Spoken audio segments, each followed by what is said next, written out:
Okay, I guess we're recording. This is the zinc aluminum percent composition of a zinc aluminum alloy.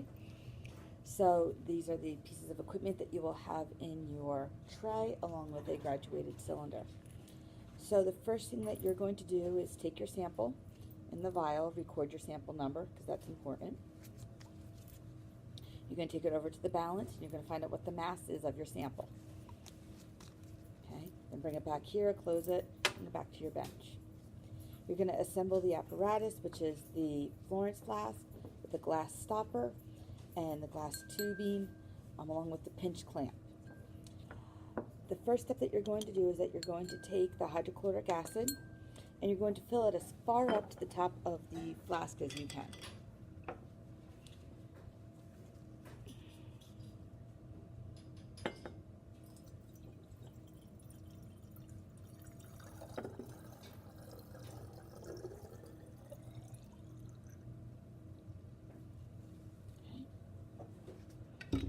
You don't want there to be any air within the volume of the flask. At this point, you're going to open up your tube by taking off the pinch clamp.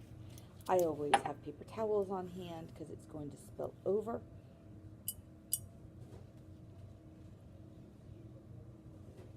And if you look carefully, you'll see that you don't want any air bubbles in the glass tip or the delivery tube. Then what you're going to do is you're going to take the tube, you're going to take your squirt bottle, and you're going to fill it so that way we do eliminate any air bubbles.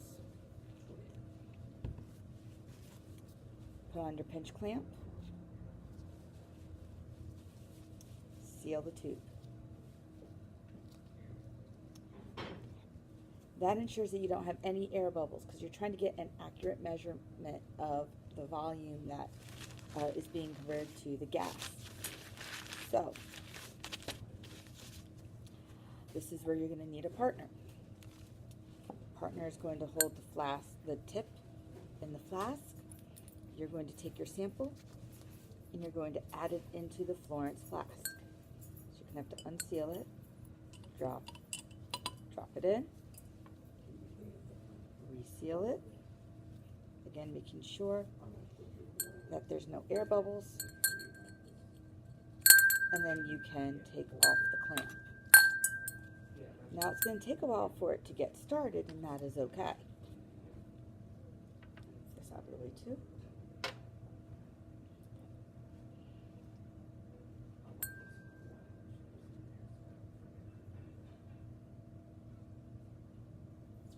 If you look closely, you can see the effervescence of the reaction.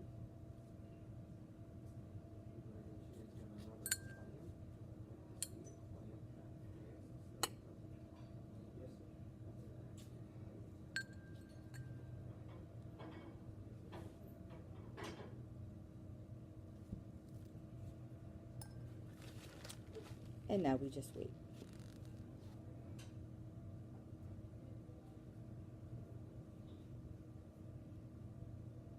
See how the gas is pushing the liquid out.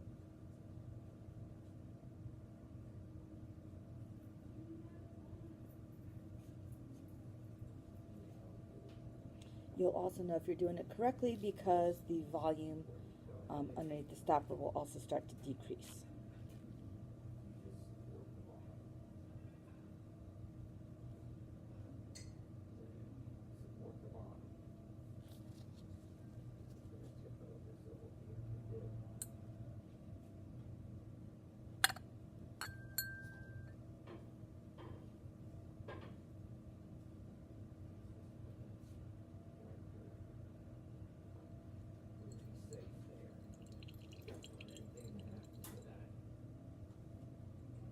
Once in a while, if you just do one of these,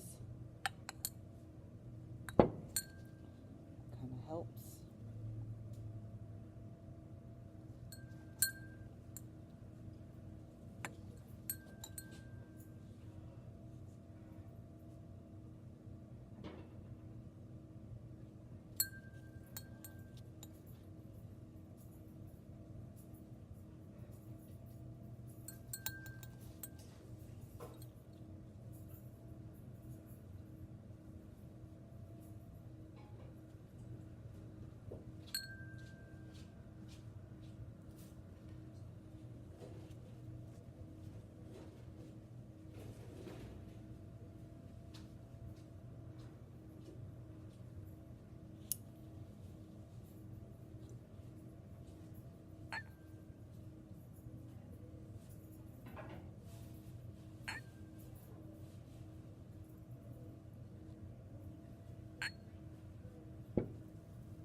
and you continue to collect until it's done.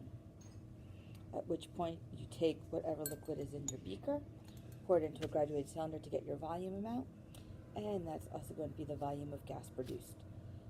Okay,